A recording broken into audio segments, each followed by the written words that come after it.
Hi, hello, வணக்கம். Welcome to Thiranjothi kitchen. நாம இப்ப கீ ரைஸ் எப்படி செய்யறதுன்றத பார்க்கலாம்.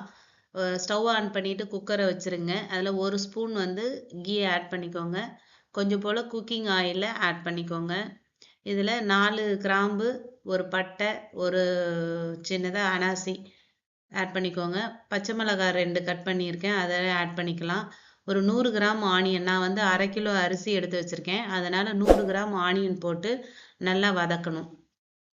இதுல வந்து கீ வந்து ஃபுல் அண்ட் ஃபுல் கீயே போடலாம். உங்களுக்கு வந்து கீ ஸ்மெல்லு அதிகமா தேவை, நல்லா இருந்தா கூட எனக்கு ஓகே அப்படின்னா கீ வந்து நீங்க அதிகமா சேர்த்துக்கோங்க.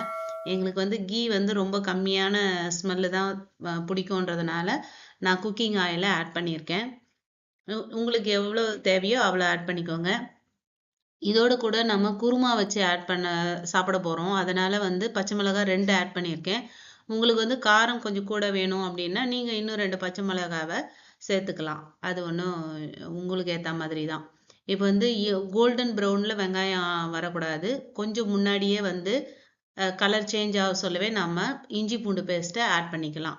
இப்போ இது நல்லா வதங்கட்டும்.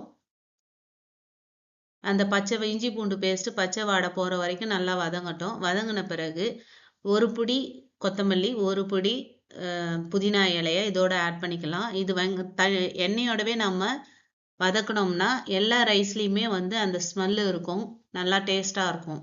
ஸோ அதனால நம்ம எண்ணெயிலே போட்டு வதக்கிக்கலாம். இதே போல தான் பிரியாணிக்கும் கூட எண்ணெயிலே போட்டு வதக்கிட்டோம்னா தான் டேஸ்ட்டுக்கு நல்லா இருக்கும். இப்போ பாருங்க, இந்த ஸ்டேஜில் நான் வந்து ஒரே ஒரு தக்காளி, ஏன்னா கொஞ்சம் வந்து அப்படியே டேஸ்ட் இல்லாத மாதிரி இருக்கும், அதனால நான் ஒரே ஒரு தக்காளியை சின்ன சின்னதாக கட் பண்ணி போட்டிருக்கேன். இதுவும் நல்லா மேஷ் ஆகணுன்ற அவசியம் கிடையாது, சும்மா லைட்டாக வதக்கி எடுத்தாலுமே போதும். இப்போ நம்ம இந்த லைட்டாக வதங்குறதுக்கு நம்ம சால்ட் ஆட் பண்ணிக்கலாம். எவ்வளோ ரைஸ் போட்டிருக்கோமோ அதுக்கேற்ற மாதிரி நீங்கள் சால்ட்டை ஆட் பண்ணிக்கோங்க. இப்போ இது நல்லா வதங்கியாச்சு. இந்த ஸ்டேஜில் நான் தண்ணி ஊற்றி கொதிக்க வைக்க வேண்டியது தான். பாருங்க, நான் வந்து 2 கப்பு ரைஸ் ஊற வச்சிருக்கேன், அதனால 4 கப்பு தண்ணி போடுறேன். இப்போ வந்து பார்த்தீங்கன்னா ரைஸ் எப்போ ஸ்டார்ட் பண்ணமோ அந்த சமயத்தில் தான் நான் ரைஸ் ஊற வச்சேனே. முதல்லலாம் 2 மணி நேரம் அந்த மாதிரிலாம் ஊறினீங்கன்னா குழஞ்சி போயிடும், ரைஸ் வந்து நல்லா இருக்காது. அதனால நீங்கள் வந்து ஸ்டார்ட் பண்ண சொல்ல அந்த பிரியாணி அரிசியில் தண்ணி ஊற்றுங்க. இப்போ நல்லா இது கொதிச்சு வரட்டும். இது நல்லா கொதிச்சிட்டு இருக்கு. இப்போ வந்து நம்ம ரைஸை ஆட் பண்ணிடலாம். ரைஸ் ஆட் பண்ணிட்ட பிறகு தான் நீங்கள் வந்து சால்ட்டே செக் பண்ணணும். அப்போ தான் வந்து கரெக்டான சால்ட்டு எவ்வளோ இருக்குன்றது நமக்கு தெரியும். முதல்லையே நம்ம ரைஸ் போடுறதுக்கு முன்னாடியே பார்த்தோம்னா கரிக்கிற மாதிரி தான் இருக்கும். இப்போ வந்து அரிசி போட்டுட்ட பிறகு நமக்கு ஒரு கலரு உடையாம, அரிசி உடையாம ஒரு கலரு கலரிட்டு அதுக்கப்புறமா நம்ம சால்ட்டை செக் பண்ணி பாருங்க. சால்ட் வந்து கொஞ்சம் கரிக்கிற மாதிரி இருந்தால் தான் கரெக்டாக இருக்கும்.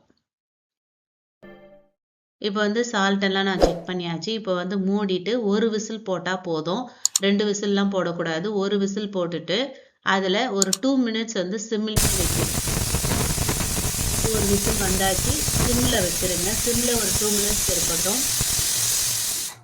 இப்போது ஏர்லாம் போயிடுச்சு, ஓப்பன் பண்ணி பார்க்கலாம். ஒரு சூப்பரான நெய் சோறு ரெடி ஆயிடுச்சு. இதோட காம்பினேஷன் பார்த்தீங்கன்னா chicken kurma, mutton kurma, veg kurma அதெல்லாம் போட்டு சாப்பிட்டோம்னா ரொம்ப டேஸ்ட்டாக இருக்கும். இப்போ வந்து நம்ம கொஞ்சம் போல் கீ ஆட் பண்ணி அதுக்கப்புறம் லைட்டாக கலரி விட்டோம்னா சாதம் வந்து ஒன்றோட ஒன்று உடையாமல் நல்லா சூப்பராக இருக்கும். இப்போ நம்ம சிக்கன் குழம்பு வச்சு இந்த நெய் சோறு சாப்பிட போகிறோம். எவ்வளோ ஒரு சூப்பரான கீ ரைஸ் ரெடி ஆயிடுச்சு. இதோட கூட சிக்கன் குருமா நான் வச்சுருக்கேன். உங்களுக்கு வேணும்னா மட்டன் குருமா ஆட் பண்ணிக்கோங்க, வெஜ்ஜு குருமா ஆட் பண்ணிக்கலாம்.